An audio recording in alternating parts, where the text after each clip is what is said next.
Blackout.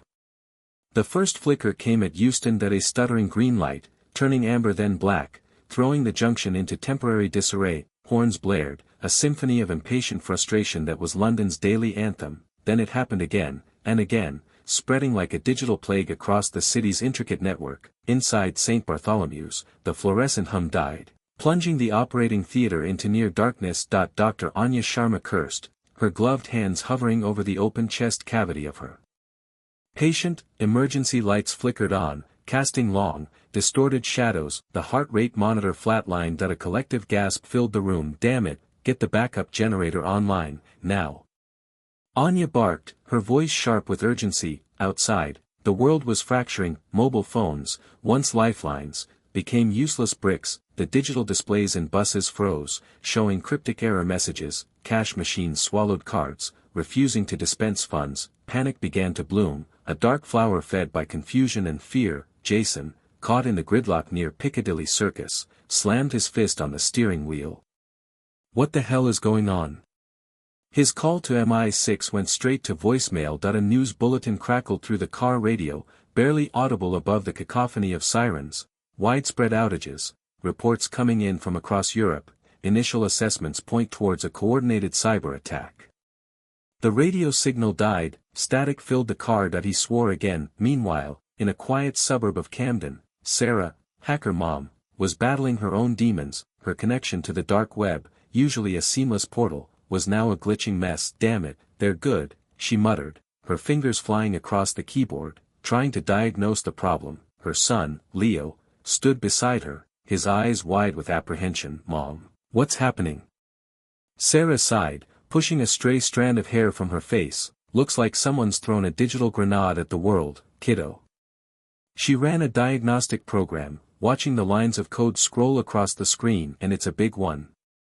Back at St. Bartholomew's, Anya was fighting a losing battle. The backup generator sputtered, delivering inconsistent power. The patient's heart remained stubbornly silent. With a heavy heart, she called the time of death. The weight of failure settled on her shoulders, a crushing burden. On screens across the globe, news anchors were scrambling to report on the unfolding crisis. Paris, Berlin, New York, the same story, repeated with minor variations. Digital Armageddon, deep within a reinforced bunker. Miles from any recognizable city, a figure known only as Zero watched the chaos unfold. Monitors lined the walls, displaying real-time feeds of the global pandemonium. A faint smile played on his lips. His fingers danced across a custom-built keyboard, inputting one final command. The world held its breath. The plan was entering its final stage. The ghost of Stratton. The wrench, slick with oil, betrayed Stratton's grip, bouncing off the Mustang's undercarriage with a jarring clang. A curse, gravelly and low, escaped his lips as he scrubbed his hands on a grimy rag. The reek of gasoline mingled with the warm scent of steel, a fragrant shield against the phantom aroma of cordite that haunted his past. This garage, his refuge, stood as far removed from the memories he'd tried to outrun. The throaty purr of an engine, revived by his touch, was the only conversation he craved. A sharp knock echoed against the metal door, ripping through his fragile peace. Stratton stiffened, his fingers instinctively twitching towards the slim, custom blade sheath at his ankle. Days had passed without a visitor, save for the taciturn counterman at the auto parts store. Solitude, a rare and welcome guest, had finally arrived. He sensed its departure was imminent. He swung the door open, his eyes squinting against the blinding sunset. A silhouette materialized, resolving into the sharp, uncompromising features of Olivia Hayes, his former handler. Her face, a roadmap etched by years of clandestine operations, betrayed no warmth. Stratton, she stated, her voice a dry rasp. We have a situation. No invitation was offered, none required. Hayes brushed past him, her gaze dissecting the garage, itemizing every detail. Still tinkering, I see. It's honest labor, Stratton countered, his tone devoid of inflection. Hayes dismissed the remark. This cyber incursion, its scope is far greater than initially projected. Early reports were inadequate. She produced a datapad, its screen ablaze with intricate algorithms and encrypted lines of code. They're targeting vital systems, power, water, communications. This is a concerted assault, escalating rapidly. Stratton remained still, his expression unreadable. He recognized the choreography, the carefully constructed urgency, the calculated manipulation. Why me, Olivia? I'm retired that I'm done. Because the code, it's familiar, echoes of Prague, years ago. A wraith from your past, Stratton. She paused, letting the words resonate. Someone you worked with, someone you believed was silenced. A frigid dread coiled in Stratton's gut. Prague, the very name summoned a host of specters. He'd buried them, or so he thought, beneath layers of isolation and the solace of combustion engines. This isn't a request, John, Hayes pressed, her voice steel-edged. This is critical, your connections, your knowledge, skills unmatched by anyone. Failure here invites catastrophe, the potential loss of life is staggering.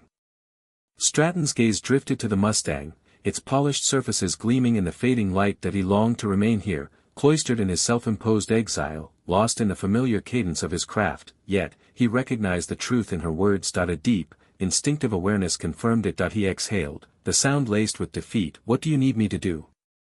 A fleeting expression, perhaps relief, flickered across Hayes' face. I need you to identify the orchestrators, connect this attack to Prague, find the ghost.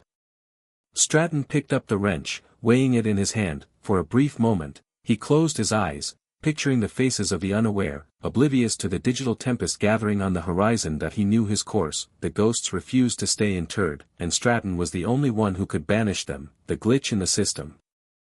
The minivan was lavender. A color Stratton associated with air fresheners and bewildered tourists. It sat perfectly aligned in the driveway of a two-story house, complete with a manicured lawn and a basketball hoop that looked suspiciously new. He killed the engine of his borrowed sedan, the silence amplifying the chirping of unseen birds. This was it, the digital breadcrumbs had led him here, to Maya Sharma, suburban mom, and, according to his intel, the digital ghost known as Glitch. He approached the house, the crunch of gravel under his boots the only sound he made. He rang the doorbell. A chime echoed from inside, followed by the sound of small feet pounding on the floor. The door swung open, revealing a girl, maybe 7 or 8, with bright eyes and a gap-toothed grin. Mommy, it's for you. Maya appeared behind her daughter, her dark hair pulled back in a messy bun, a smear of what looked like blueberry jam on her cheek. She wore an oversized t-shirt and leggings. She looked more soccer mom than cybersecurity savant. Can I help you? She asked, her voice laced with polite suspicion. Stratton held up his hand, palm open. Maya Sharma? She nodded cautiously. Who's asking? My name is John. I need to talk to you about something important. Maya's smile vanished. I don't know any Johns, and I'm really busy. Can you come back another time? She started to close the door. Stratton stopped it with his foot.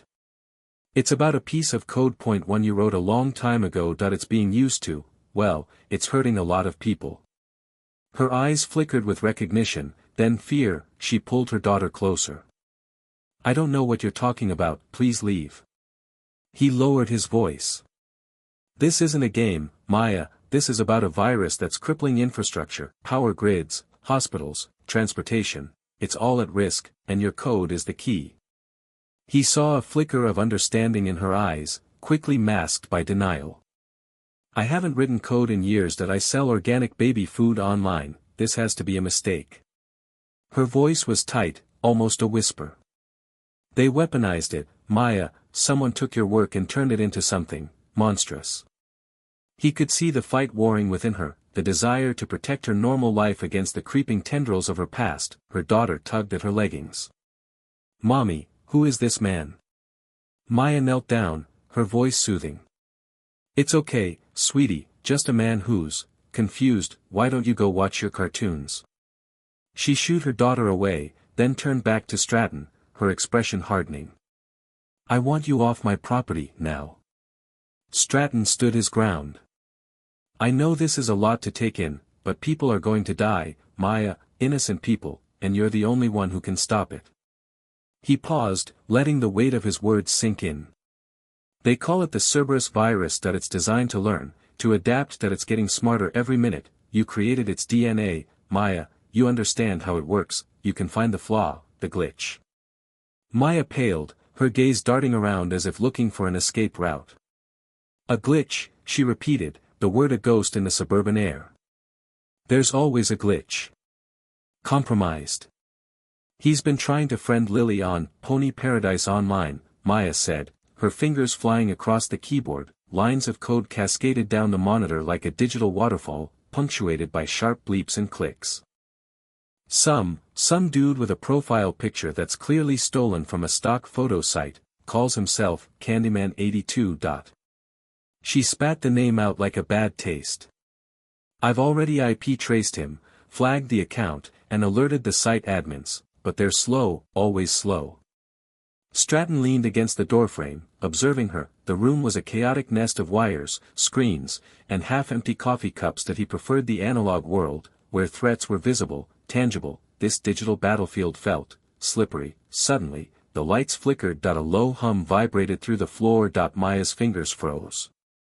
That's not the city grid, she whispered, her eyes wide. The hum intensified, growing into a menacing drone. Then, the front door splintered inwards. Two figures, clad in black tactical gear, stormed into the house. They moved with a practiced efficiency, weapons raised. Stratton shoved Maya behind him, drawing his own weapon, a sleek, silenced pistol.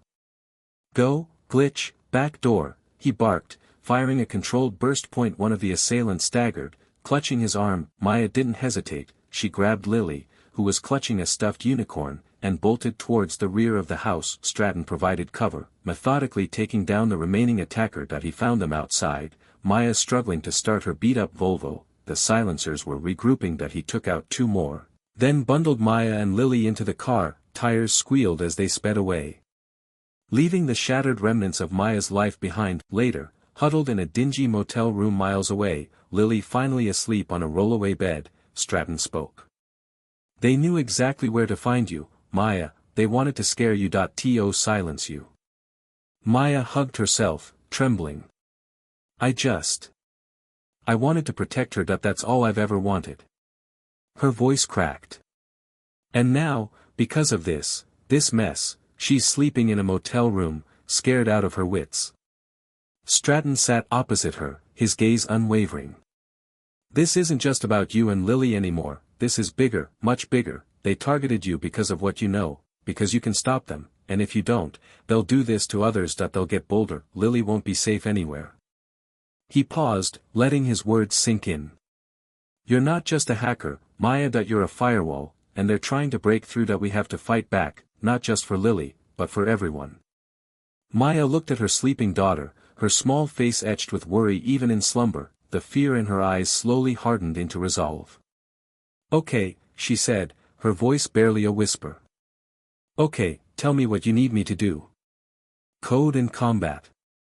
The reinforced steel door sighed shut, trapping them within the server room's Faraday cage. The drone of ventilation and a galaxy of LED pinpricks became the new reality. Clutching tepid coffee, Maya's fingers danced across the borrowed laptop's shielded keys. Stratton watched, Glock low in his grip, eyes sweeping the monotonous gray metal, seeing nothing and everything. Okay, silver lining. It's ingenious, terrifyingly so. Downside, I'm leaning toward sentient. At the very least, a master of deception.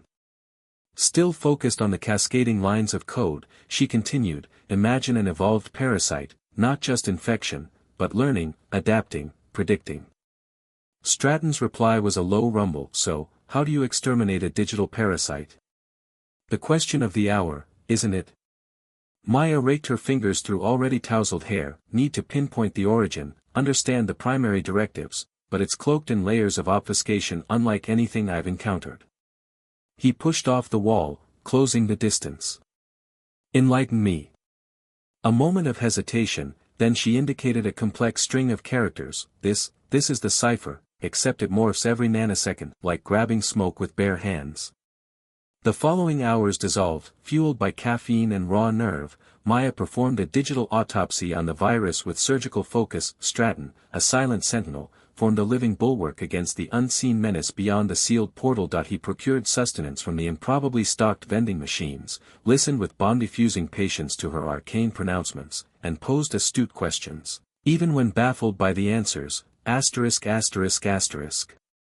Days and nights blurred, the server room becoming their entire cosmos. A flurry of collaboration, Maya mapping code pathways on a whiteboard, translating complex algorithms into terms Stratton could grasp. He, in turn, demonstrating pressure points and leverage techniques to disarm an assailant. He urged her to heed her intuition, to observe the subtle cues that telegraphed an opponent's next move.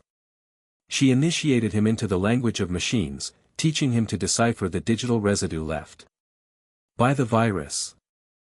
After considerable protest, she even persuaded him to wear noise-canceling headphones against the incessant hum, asterisk asterisk asterisk.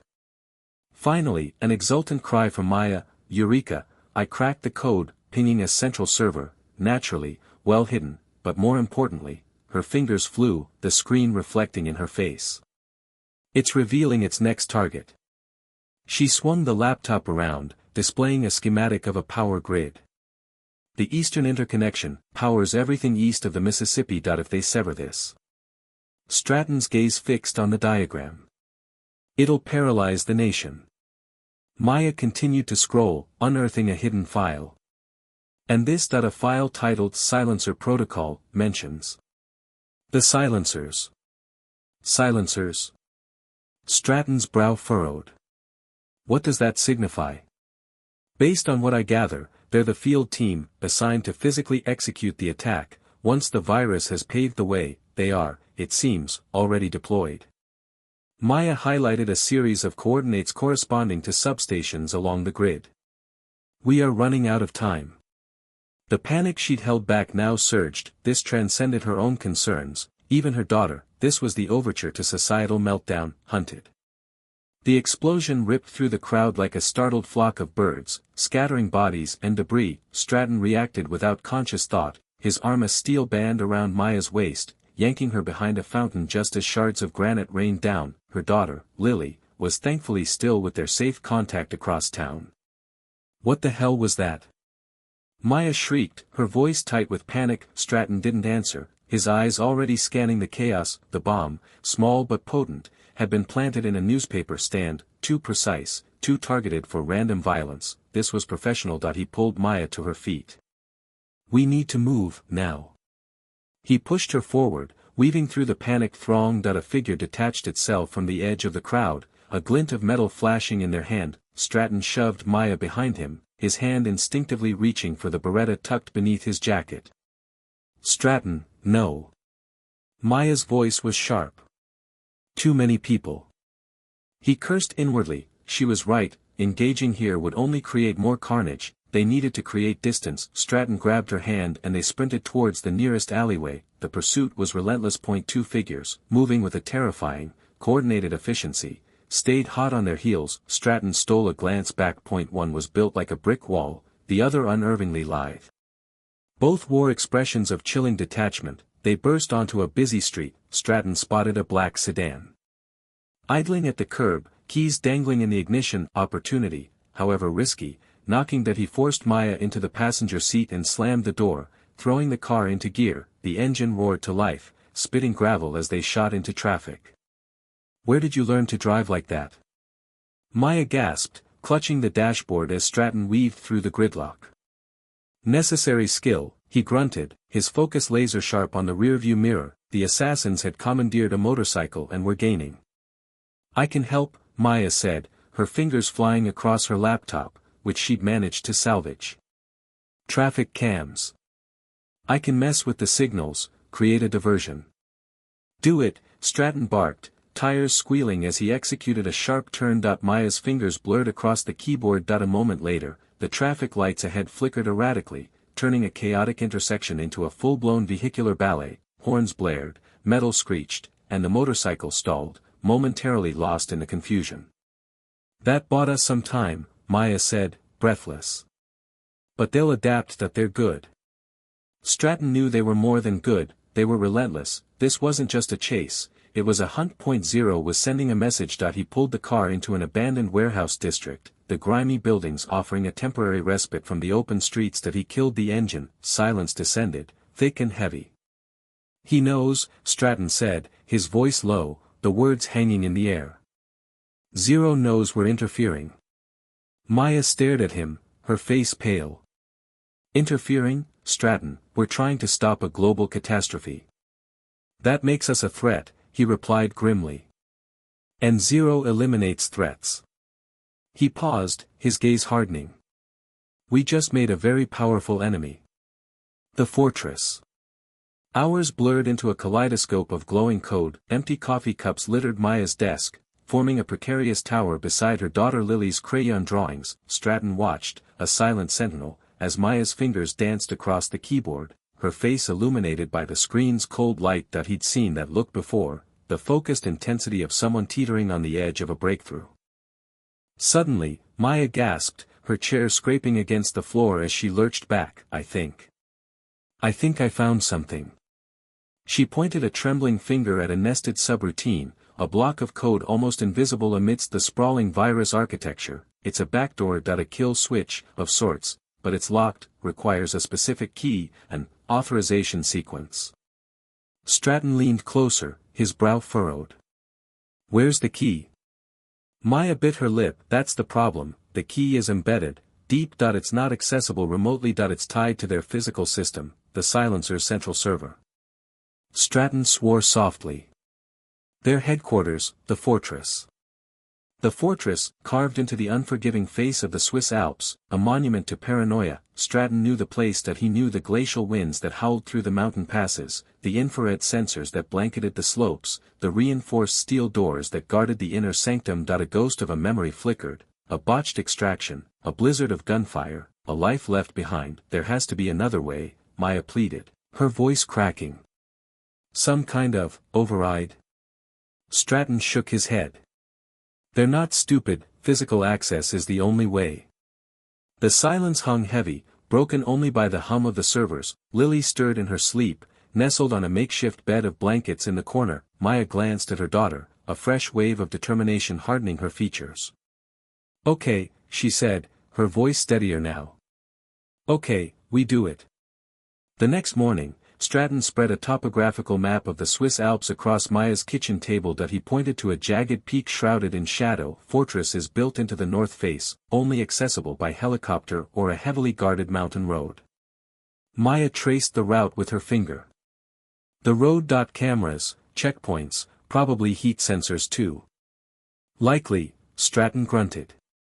They won't be expecting an aerial approach. So we rappel down the face of a mountain, past a dozen heat sensors, and hope we don't get shot on sight. Maya asked, a hint of hysteria creeping into her voice. Sounds like a solid plan, John. We won't be alone. Stratton's gaze drifted towards the window, a distant look in his eyes. I know a man, used to work with him, best damn climber I ever saw. Name's Victor, and Maya, you need help with the digital side of things. Maya sighed. I know someone. A friend from college, David. He's eccentric. A genius, but eccentric. If anyone can navigate their firewall, it's him. She paused, a flicker of worry crossing her face. But convincing him might be a challenge. He's risk-averse. Infiltration. The grappling hook sang as it bit into the crenellations, a metallic chirp swallowed by the wind whipping around the mountain fortress. Stratton checked his harness, the familiar weight grounding him. Below, Maya huddled near the cliff edge, her face illuminated by the glow of her tablet. Thermal scans are clear for the next 30 seconds. Go, go, go, she hissed, her voice tight with a nervous energy that Stratton found surprisingly reassuring. He descended, the rope a lifeline against the biting air and the sheer drop below. He landed silently on the narrow walkway, the stone cold beneath his boots. Motion sensors guarded the entrance. Maya had bypassed the cameras, but the proximity alarms were a different beast. Stratton pulled a small device from his belt, a magnetic pulse emitter. One short burst and the door hissed open, revealing a dimly lit corridor. Inside, the silence was deceptive. 2 guards patrolled at the far end, their rifles held loosely. Stratton moved like a shadow, closing the distance before they could react. A swift strike to the throat, a muffled thud, efficient, brutal. He dragged the bodies into the shadows, stripping them of their weapons. Stratton, I'm in, Maya's voice crackled in his ear. Ventilation shaft, east wing, smells like stale coffee and desperation in here. He pressed on, the corridors a maze of identical turns. The air grew thick with the metallic tang of electricity. Gunfire erupted ahead, a staccato burst that echoed through the fortress. We've got company, a voice yelled over the comms. It was Liam, one of Stratton's team. Engaging. Stratton quickened his pace, the sounds of the firefight growing louder. He rounded a corner and saw them, the silencers, their faces masked, weapons spitting fire that he dropped behind cover, returning fire with controlled bursts. These weren't ordinary mercenaries, they were disciplined, well-equipped. That he took one down, then another, the air filled with the acrid smell of gunpowder. "Stratton, I'm almost there." Maya's voice, frantic now. "Firewall's a bitch, but I'm cracking it, just buy me some time." He charged forward, drawing their fire, becoming a human shield. The silencers were relentless, their tactics precise. He felt a searing pain in his shoulder, a bullet tearing through flesh. That he ignored it, adrenaline pumping through him. That he had a job to do. That he reached the server room door just as Maya's voice screamed, "I'm in, code injection initiated, get out of there, Stratton, now." The door hissed open. Inside, the room hummed with power, racks of servers blinked like 1,000 malevolent eyes. That a digital projection flickered on the far wall, a snarling, digital wolf, the mark of zero. That he knew it was a trap. That he heard the click of a grenade being armed behind him. That he had seconds, shutdown. The server room hummed, a frantic mechanical heartbeat echoing the pounding in Stratton's ears. Point Zero stood bathed in the blinking lights of the mainframe, a predator silhouetted against the digital chaos he'd unleashed. That he held a data drive aloft, its metallic surface gleaming. "You wouldn't understand, Stratton," Zero said, his voice distorted by the sterile air. "You were always too busy playing soldier to remember the faces of the fallen." Stratton narrowed his eyes. "Fallen? What are you talking about?" Zero laughed, a dry, rasping sound. "Operation Nightingale, remember that little black op in Chechnya, the village you were supposed to protect? You failed, they all died. Then my sister was one of them." He tossed the data drive into the air and caught it, a cruel mockery of nonchalance. This contains irrefutable proof of what really happened that night, proof that will shatter the myth of John Stratton, the infallible hero." The air crackled with tension. Stratton took a step forward. "That was a long time ago. Things were complicated." "Complicated? They were murdered, and you stood by and watched." Zero's voice rose, cracking with barely suppressed rage. He lunged, a blur of motion. Stratton reacted instinctively, deflecting the blow with a forearm that he feinted left, then delivered a sharp jab to Zero's ribs. Point Zero staggered back, but recovered quickly, his eyes burning with hatred. A brutal, silent dance began. Stratton fought with the practiced efficiency of a man who knew death intimately. Point Zero, fueled by years of resentment, fought with a ferocity that bordered on madness. Meanwhile, across the city, Maya's fingers flew across the keyboard, lines of code scrolling across her screen like a digital waterfall. Sweat beaded on her forehead, plastering strands of her hair to her face. Almost there," she muttered, the hum of her laptop a counterpoint to the frantic beat of her heart. Every failed attempt threw another hurdle in her path. The shutdown code was complex, a latticework of encryption and countermeasures designed to protect the virus. She bypassed firewalls, navigated rabbit holes of dead code, and finally located the kill switch, a single line of code buried deep within the system's core. "Come on, you son of a," she muttered, as a final layer of encryption held her back. She glanced at the clock, her heart sinking. Time was running out. She remembered her daughter's face, her laughter echoing in her mind. A surge of adrenaline coursed through her veins. She attacked the encryption with renewed vigor, her fingers a blur of motion. Back in the server room, Stratton landed a solid punch, connecting with Zero's jaw. Point Zero went down hard, spitting blood, but he was up again in seconds, his eyes glinting with manic energy. He grabbed a metal pipe from a nearby rack and swung it at Stratton's head. Stratton ducked, the pipe whistling past his ear. He sidestepped another blow and disarmed Zero, tossing the pipe aside. Just as Zero lunged again, snarling like a cornered animal, Maya hit enter. A wave of silence washed over the server room as the hum of the machines faded, the blinking lights died, plunging the room into near darkness. The virus was gone. Point Zero froze, his face a mask of disbelief. "No," he whispered, the fight draining out of him. Outside, sirens wailed in the distance, growing louder with each passing second. Stratton stepped back, his face grim. "It's over, Elias." The authorities swarmed the building, securing the perimeter. Armed officers burst into the server room, weapons trained on Zero.as. They led him away in handcuffs. He turned to Stratton, his eyes filled with a chilling emptiness. "This isn't over, Stratton. The silencers will not be silenced."